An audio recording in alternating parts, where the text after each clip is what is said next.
নমস্কার, আমি শিপ্রা। আমার চ্যানেল শিপ্রার কিচেন কথায় সকলকে স্বাগত। আজ আমি বানাতে চলেছি গোকুল পিঠে। গতকাল আমি কড়াইশুঁটির গুজিয়া বানিয়েছিলাম। সেই দুধ খানিকটা তুলে রেখেছিলাম, আপনাদের বলেছিলাম কালকে এই দুধ দিয়ে আমি গোকুল পিঠে করে দেখাবো। দেখুন কিভাবে তৈরি করব। আর খোয়া ক্ষীর একটু চিনি দিয়ে নেড়ে নিয়ে আমি গোল পাকিয়ে নিয়েছি। এটাকে চপের আকারে তৈরি করে নেব, গায়ে একটু ময়দা লাগিয়ে। এবার আমি এই ময়দা লাগবে 2 বাটি, আর সুজি লাগবে 4 চামচ মতন। এটাকে আমি একটু মিক্সিতে গুঁড়িয়ে নেব, সেই জন্য এর মধ্যে নিলাম, এই পটটাতেই নিলাম। আর ময়দাটা আমি ঢেলে নেব থালার মধ্যে। এটাকে আমি গাওয়া ঘি দিয়ে ময়ন করে নেব। এই ময়দাতে আমি ঘি দিয়েছি, আর এই সুজিটা গুঁড়ো করে এনে সুজিটা এর মধ্যে পুরোটা ঢেলে দিলাম। আর দিলাম 1 চিমটে নুন দিয়ে এটাকে আমি খুব ভালো করে মেখে নেব। দেখুন ময়নটা আমি ভালো করে মেখে নিয়েছি। এবার এই ময়দাটাকে আমি এই দুধের মধ্যে মেশাবো। প্রথমে সবটা দেব না, যতটুকু লাগবে ততটুকু দেব। দুধটা হালকা একটু গরম, রুম টেম্পারেচার থেকে একটু গরম।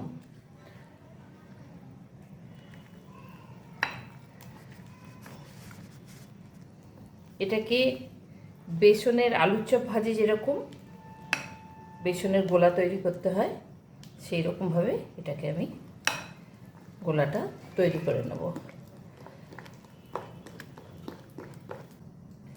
এটা একটু ভিজুক, ততক্ষণ আমি রসটা করে নিচ্ছি। আমি বাটি বসালাম, এই কাপে 2 কাপ জল আমি এর মধ্যে দিয়ে দিচ্ছি।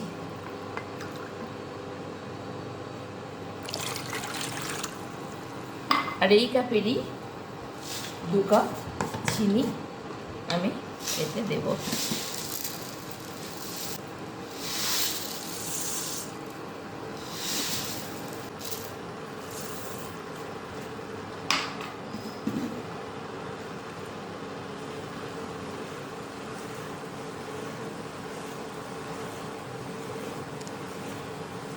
এই চিনিটা ফুটে গেলে এতে আমি একটু লেবুর রস দেব, তারপর রসটাকে একটু ছেঁকে রেখে দেবো। দেখুন রসটা একদম ফুটে গেছে। রসটা খুব বেশি গাঢ়ও হবে না, খুব বেশি হালকাও হবে না, একটু চিটচিটে মতন হতে হবে। আমি এর মধ্যে একটু লেবুর রস দিয়ে দিচ্ছি, যাতে রসটা একদম পরিষ্কার হয়ে যায়। এবার আমি ইন্ডাকশনটা অফ করে দিচ্ছি এবং রসটাকে আমি ছেঁকে নিচ্ছি।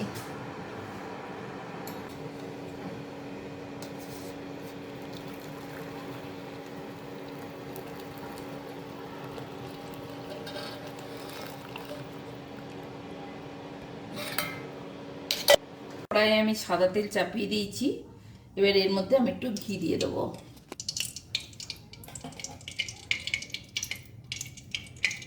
গোকুল পিঠের চপটা আমি ক্ষীরের চপটা আমি তৈরি করে নিয়েছি। 8 ঘন্টা ভিজিয়ে রেখে এই ব্যাটারটাও দেখুন একদম ভালো করে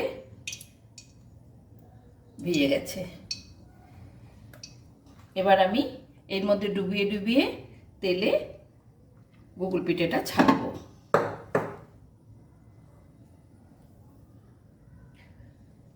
এখানে আমি এই দেখুন গোকুল পিঠেটা আমি এর মধ্যে দিয়ে দিচ্ছি, দিয়ে আস্তে করে এখানে ছেড়ে দেবো। একবারে 2-3টে করে তো ছাড়া যাবেই।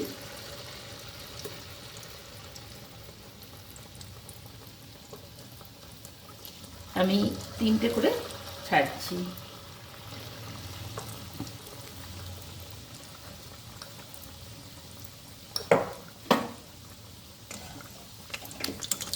এবার এটাকে আস্তে আস্তে আমি উল্টে দেবো। এপিট ওপিট করে এটা আমি ভেজে নেব।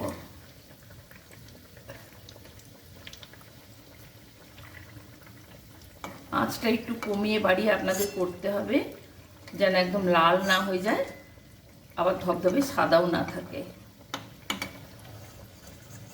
গুগল পিঠে ছাড়তে গিয়ে যে ছোট ছোট টুকরোগুলো এর মধ্যে আলাদা করে পড়বে, সেগুলো আপনারা একটু তুলে নেবেন। দেখুন এই যে কালারটা যেটা এসছে এটাই হবে।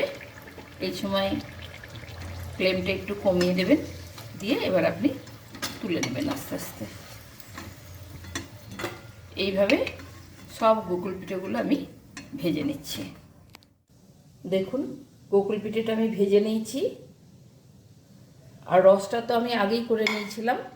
তবে আপনাদের বলতে ভুলে গেছি, আমি রসের মধ্যে 4-5টা ছোটো এলাচ ফাটিয়ে দিয়ে দিয়েছি।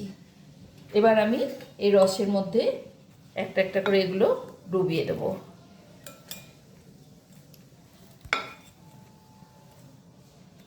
এবং এটাকে আমাদের 4-5 ঘন্টা রেখে দিতে হবে। 4-5 ঘন্টা পর এটা খুলে আবার আপনাদের দেখাবো কতটা রসে টইটুম্বুর হয়ে গেছে।